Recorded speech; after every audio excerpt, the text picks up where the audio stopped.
नमस्कार मित्रों, मैं डॉक्टर मुकेश एक बार फिर से आप सभी दर्शकों का हार्दिक अभिनंदन करता हूं आपके चैनल एस्ट्रो नक्षत्र 27 पर। दोस्तों, आज मैं आपके सामने उपस्थित हुआ हूं मिथुन राशि के जातकों के लिए सितंबर के महीने का मासिक भविष्यफल और मार्गदर्शन को लेकर। दोस्तों, मिथुन राशि यानी कि बुध देव की राशि। बुध यानी कि बुद्धि, तीक्ष्णता, बिजनेस, फाइनेंस। जो भी लोग मिथुन राशि के जातक होते हैं वो तीक्ष्ण बुद्धि के होते हैं, इसमें कोई भी संदेह नहीं।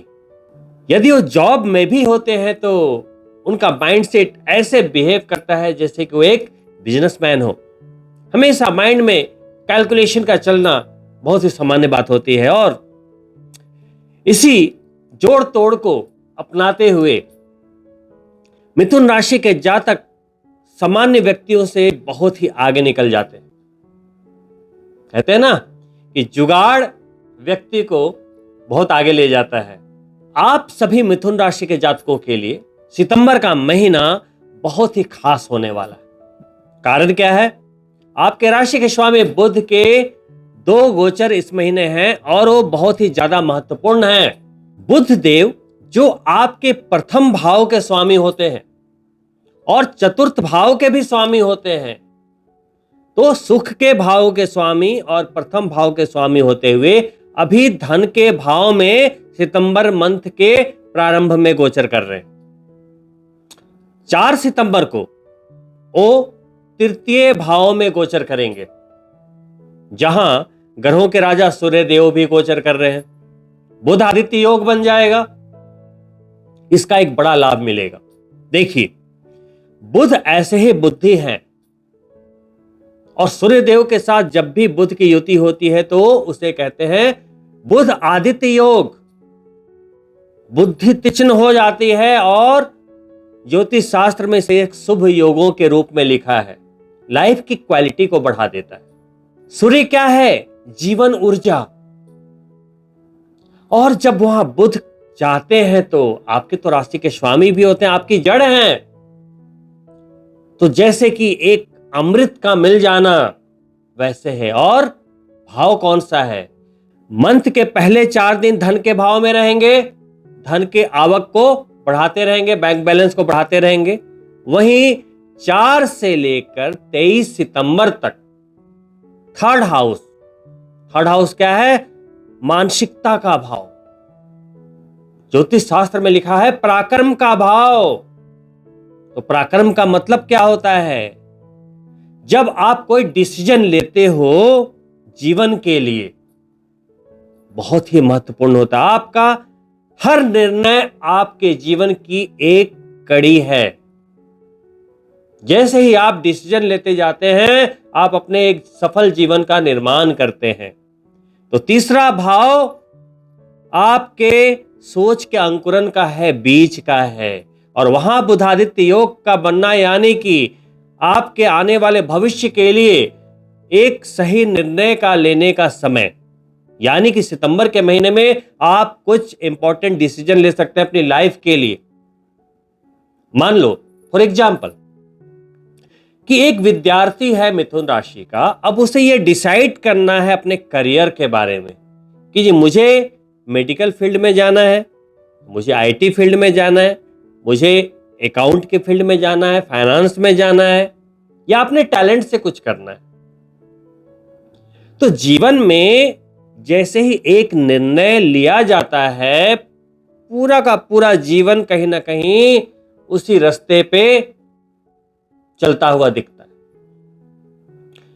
वैसे ही चाहे आप बिजनेसमैन हो, चाहे आप जॉब में हो, चाहे आप पारिवारिक जीवन के लिए कोई निर्णय ले रहे हो, चाहे अपने रिश्ते के लिए निर्णय ले रहे हो, एक डिसीजन आपकी जिंदगी बदल देता है। मान लो किसी मिथुन राशि के जातक ने अपने जिंदगी के लिए निर्णय लिया कि मैं इस लड़की से शादी करूंगा। वो लड़की बहुत ही सुंदर, सुशील और सभ्य थी, पढ़ी लिखी थी, तो उसके जीवन में बिल्कुल बहार आ जाती। वैसे ही मान लो किसी ने गलत निर्णय ले लिया तो जिंदगी कभी कभी नरक भी बन जाती है। तो मैं समझा रहा हूं कि डिसीजन यानी कि जो आपका थर्ड भाव है, छोटे छोटे जो निर्णय होते हैं प्रतिदिन आपके घर में, वो आपकी जिंदगी की दिशा बदलते हैं, पूरे घर का माहौल बदलते हैं। तो सितंबर के पहले ही वीक में बुध देव तीसरे भाव में एकदम बुध आदित्य योग बनाते हुए 4 से लेकर 16 सितंबर तक उपस्थित रहेंगे सूर्यदेव के साथ। फिर सूर्यदेव 16 सितंबर को चतुर्थ भाव में चले जाएंगे और बुध देव 23 सितंबर तक थर्ड हाउस में रहेंगे। फिर 23 सितंबर के बाद आपके चतुर्थ भाव में, लेकिन बुध देव अपनी स्व राशि कन्या में प्रवेश करेंगे, जहां सूर्यदेव पहले 16 को ही जा चुके होंगे। पुनः बुध आदित्य योग बनेगा और इस बार अपनी राशि होगी बुध देव की, और अपनी राशि में कोई भी ग्रह हो अच्छे फल देता है। और वहां से पुनः आपके करियर को दृष्ट करेंगे। लेकिन यहां एक ट्विस्ट है दोस्तों, आपकी राशि है मिथुन, सूर्यदेव होते हैं आपके तीसरे भाव के स्वामी, मानसिकता के भाव के स्वामी, डिसीजन निर्णय के भाव के स्वामी। बहुत ही ध्यान से समझिएगा इस बात को। सूर्यदेव हमारी आत्मा है, मान है, सम्मान है, पिता के कारक ग्रह हैं। लेकिन 16 सितंबर को जैसे ही वो चतुर्थ भाव में आएंगे, ग्रहण दोष में आ जाएंगे, पीड़ित हो जाएंगे। तो मैं इस मंथ को 2 भागों में बांट रहा हूं। 16 सितंबर के पहले सूर्यदेव के रिजल्ट्स बहुत अच्छे हैं, पूरे महीने के लिए बुध देव के रिजल्ट्स अच्छे ही रहेंगे। लेकिन 16 सितंबर से लेकर 16 अक्टूबर तक सूर्यदेव ग्रहण दोष में रहेंगे, केतु से पीड़ित रहेंगे, राहु की दृष्टि में रहेंगे।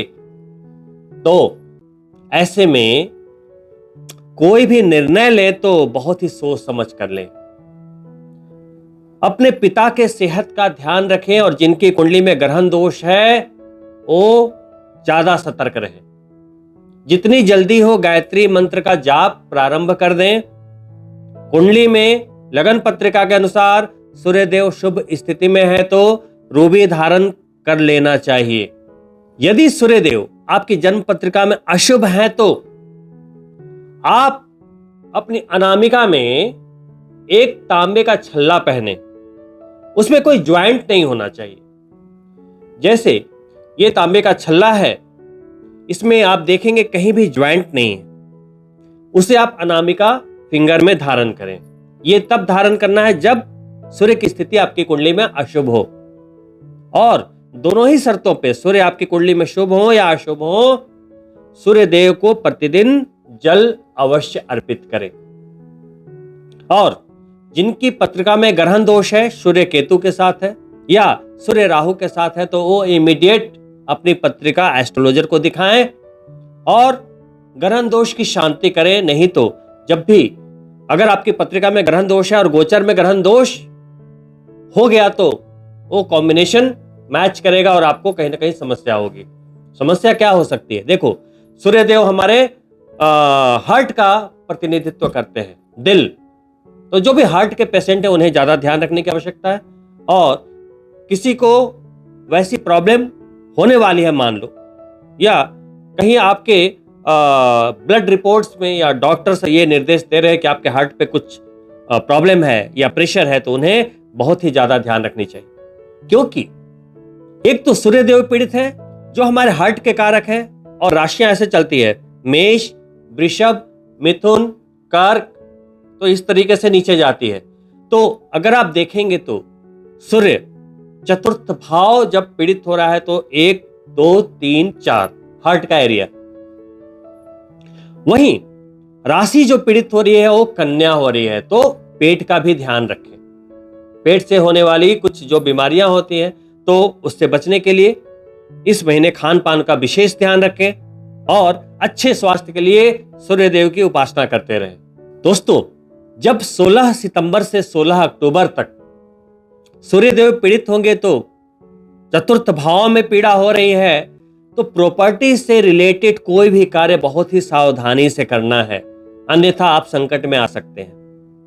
प्रॉपर्टी में निवेश, खरीद बिक्री का कार्य इत्यादि बहुत ही सावधानी के साथ करना है।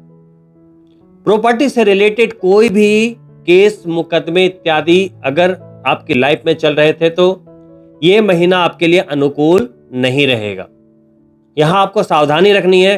कोशिश करें कि यदि कुछ डेट्स इस महीने आ रहे हैं तो उसे इग्नोर अगर कर सकते हैं तो इग्नोर कीजिए।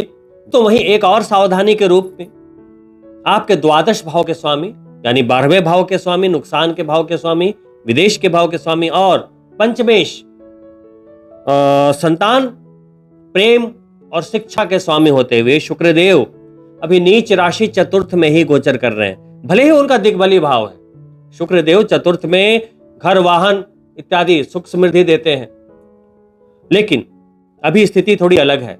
नीच भी हैं और वो भी केतु से पीड़ित हैं। साथ ही जो उनके परम मित्र हैं शनिदेव,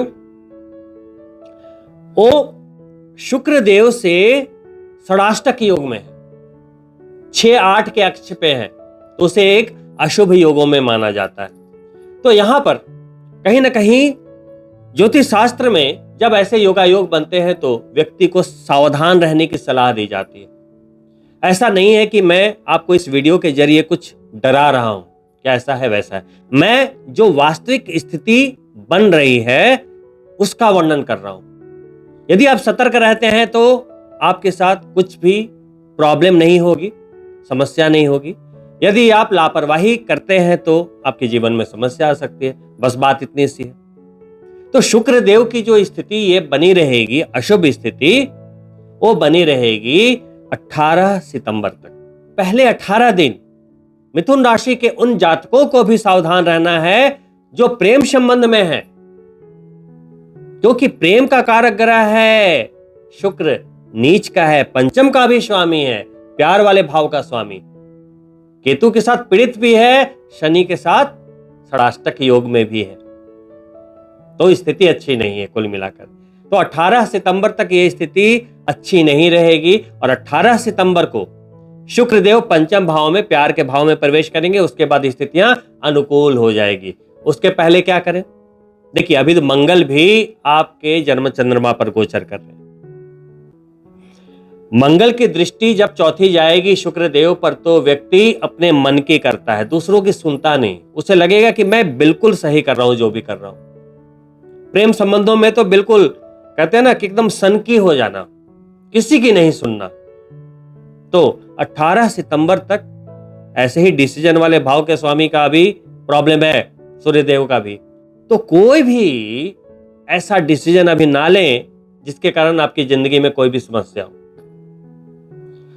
प्रेम संबंधों में थोड़े उतार चढ़ाव के योगायोग है, लेकिन 18 सितंबर तक ही हैं। अपने पार्टनर के ऊपर ज्यादा डोमिनेंसी ना क्रिएट करें। अगर आप मिथुन राशि के जातक हैं तो जो भी आपकी प्रेमी या प्रेमिका होंगी उस पे आप डोमिनेंट होंगे जी, क्या आपकी बात ही मानी जाए, ईगो को लेकर आ जाएंगे, वो ना करें अभी, वरना कहीं ना कहीं प्रॉब्लम बढ़ सकती है। यदि आप 18 सितंबर तक अपने चल रहे प्रॉब्लम्स को सह लेते हैं, बर्दाश्त कर लेते हैं, थोड़ा झुक जाते हैं, तो 18 सितंबर के बाद वही प्रतिकूल स्थिति आपके बिल्कुल अनुकूल हो जाएगी। यही ग्रहों की चाल कहलाती है। वहीं 18 सितंबर को जब शुक्रदेव तुला राशि में आएंगे तो उनकी स्वराशि हो जाएगी। तो स्वराशि में कोई भी ग्रह बहुत ही अनुकूल फल देते हैं और वहां से उनकी दृष्टि जाएगी लाभ के भाव पर, और आपके जो लाभेश हैं आपकी जन्म चंद्रमा पर गोचर कर रहे हैं। तो यहां पर बात यह हो गई, आपका पंचम त्रिकोण एक्टिव कर दिया शुक्रदेव ने स्वराशि में जाकर और लाभ के भाव को देख लिया, तो 5+11 एक धनयोग बन गया। और जो 11वें भाव के स्वामी हैं आपके जन्म चंद्रमा पर गोचर कर रहे हैं, तो पूरे के पूरे धनयोग की कनेक्टिविटी हो गई। यानी कि आर्थिक मामलों में भी 18 सितंबर के बाद बहुत ही अच्छे योगायोग, आर्थिक दृष्टि से आप और स्ट्रांग होंगे, धन लाभ आपको अवश्य मिलेगा और आपके सेविंग्स बढ़ेंगे, वहां पर कोई समस्या नहीं आएगी। भाग्य के भाव में शनिदेव वक्री हैं। मेरी आपको एडवाइस है कि देखिए, इस महीने बस एक ही मुश्किल है, सूर्य देव की स्थिति बहुत ही खराब होने वाली है 16 सितंबर के बाद, पूरे 1 महीने बहुत ही ज्यादा खराब। क्यों? सूर्य देव अपनी नीच राशि तुला की ओर बढ़ रहे हैं। एक तो उनके अंदर पावर की कमी है, ऊपर से ग्रहण दोष में आ गए, नंबर 1। दूसरा, शनि से भी षडाष्टक योग में आ गए। अब इस समय सभी को मुश्किल नहीं होगी, उन लोगों को ज्यादा मुश्किल हो जाएगी जिनके पत्रिका में ग्रहण दोष या पितृदोष है, क्योंकि ग्रहण दोष का मामला सूर्य के साथ है, सूर्य राहु सूर्य केतु। लेकिन पितृदोष का मामला इसलिए मैं लेकर आ रहा हूं क्योंकि सूर्य शनि से षडाष्टक योग में। तो सावधान किसे रहना है? अपनी पत्रिका खोलिए, यदि उसमें सूर्य शनि, सूर्य राहु या सूर्य केतु है तो आपको ज्यादा सावधान रहने की आवश्यकता है पूरे 1 महीने। उपाय क्या करें? देखिए, मैंने सारे गोचर बता दिए। बुध के 2 गोचर, पहला 4 सितंबर को तीसरे भाव में, फिर 23 सितंबर को चौथे भाव में। उसके बाद सूर्यदेव का गोचर तीसरे से चतुर्थ भाव में ग्रहण दोष में आ गए, और फिर तीसरे गोचर के रूप में शुक्रदेव तुला राशि में आ गए। तो गोचर बस इतना ही है। अब आपको सावधानियां क्या रखनी है ताकि आपको कोई नुकसान ना हो? सबसे पहले, जैसा कि मैंने बताया, गायत्री मंत्र प्रतिदिन कम से कम 3 से 5 माला अभी से प्रारंभ कर दें।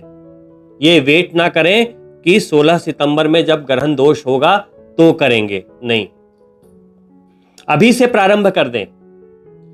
जिनकी पत्रिका में ग्रहण दोष है वो इमीडिएट अपनी पत्रिका को चेक करवाएं और ग्रहण दोष की शांति कराएं। आपके इंफॉर्मेशन के लिए बता दूं कि ग्रहण दोष की शांति सिर्फ ग्रहण के दिन ही होती है। तो आने वाले 2 अक्टूबर को सूर्य ग्रहण होने वाला है। इन चक्रों में ना पड़े कि इंडिया में वो दिखेगा नहीं दिखेगा, रिचुअल के लिए वो डेट परफेक्ट है। तो यथाशीघ्र अपनी पत्रिका को दिखाएं, ग्रहण दोष की शांति कराएं, यदि आपने पहले कभी नहीं इस तरीके से करवाया। यदि आप ग्रहण दोष की शांति करवाते हैं और नियमित रूप से जो नदी के तट पर इसकी पूजा होती है लगातार अपने जीवन में 5-6 बार दोहराते हैं तो जीवन में आश्चर्यजनक रूप से आप ऊपर उठते चले जाएंगे। क्योंकि ग्रहण दोष का सीधा मतलब होता है आपके पूर्व जन्म के कर्मों के आधार पर।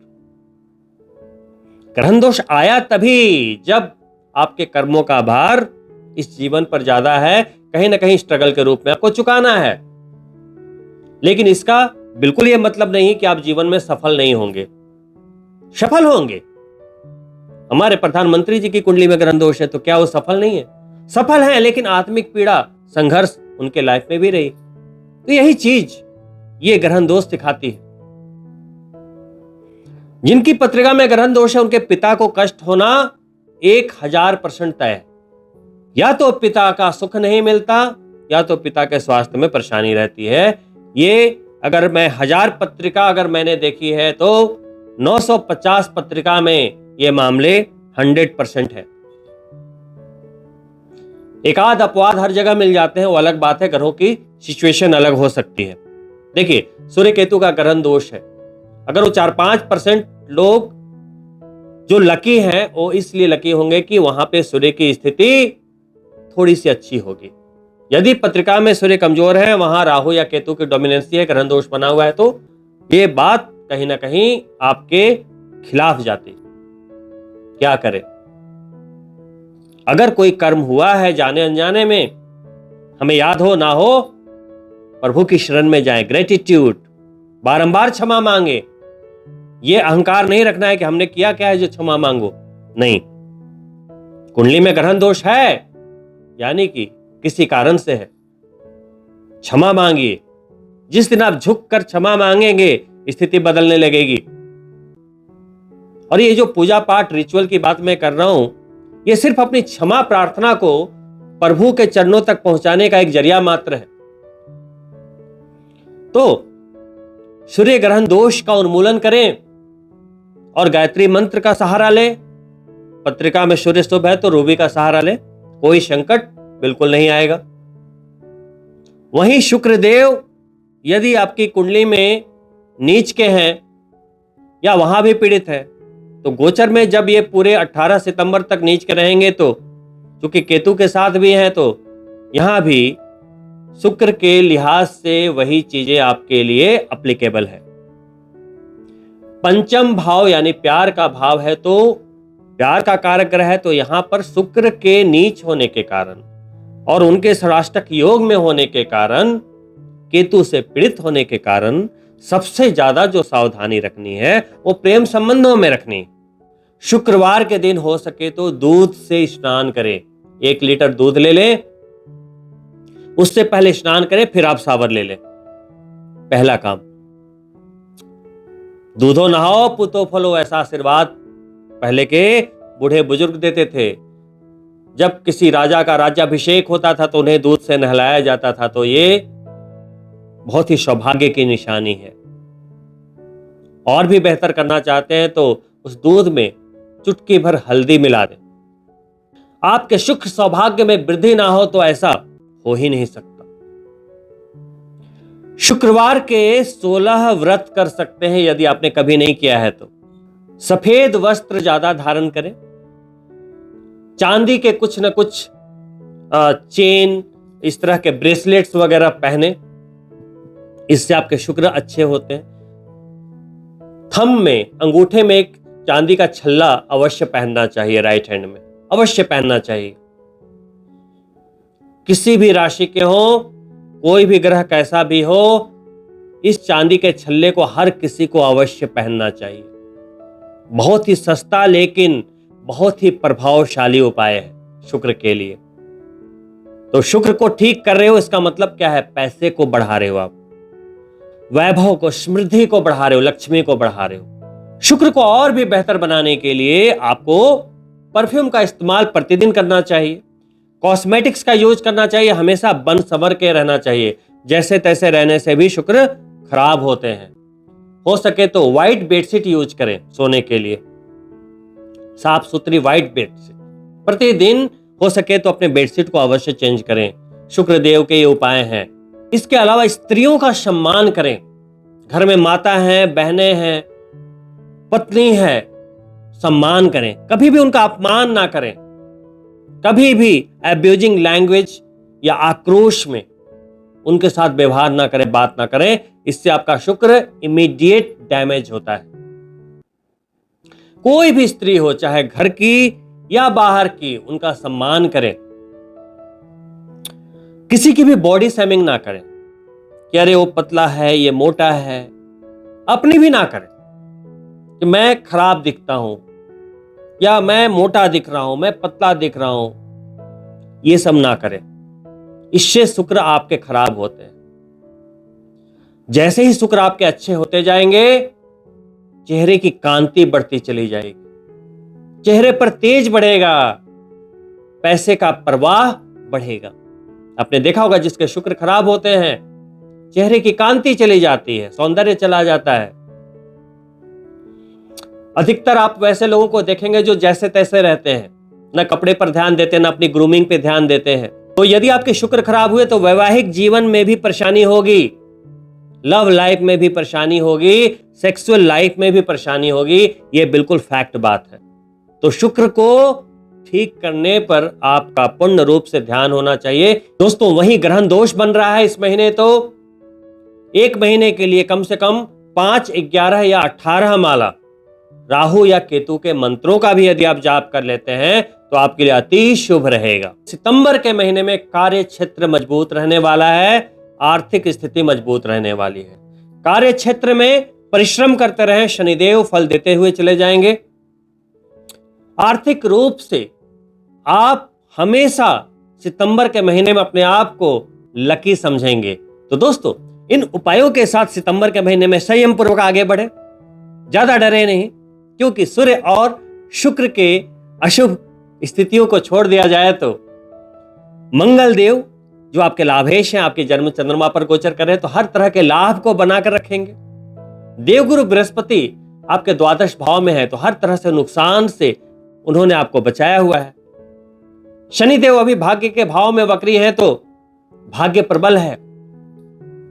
मेहनत थोड़ी बढ़ी हुई है लेकिन भाग्य प्रबल है, तो चीजें आपके हक में है।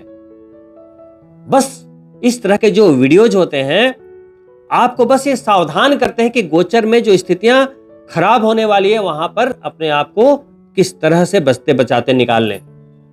इन्हीं शुभकामनाओं के साथ कि आप सभी मिथुन राशि के जातक सितंबर के महीने में भाग्यशाली साबित हो, हर तरह से आपकी उन्नति हो, मैं आपसे अनुमति चाहूंगा। और अंत में आपसे निवेदन है कि यदि आप मेरे चैनल को पहली बार देख रहे हैं तो सब्सक्राइब करना ना भूलें, साथ ही बेल बटन जरूर ऑन कर लें ताकि आने वाले वीडियो के नोटिफिकेशन आप तक पहुंचते रहे।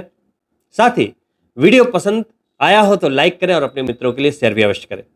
बहुत ही जल्द मिलता हूं मित्रों दूसरी वीडियो में, तब तक के लिए नमस्कार।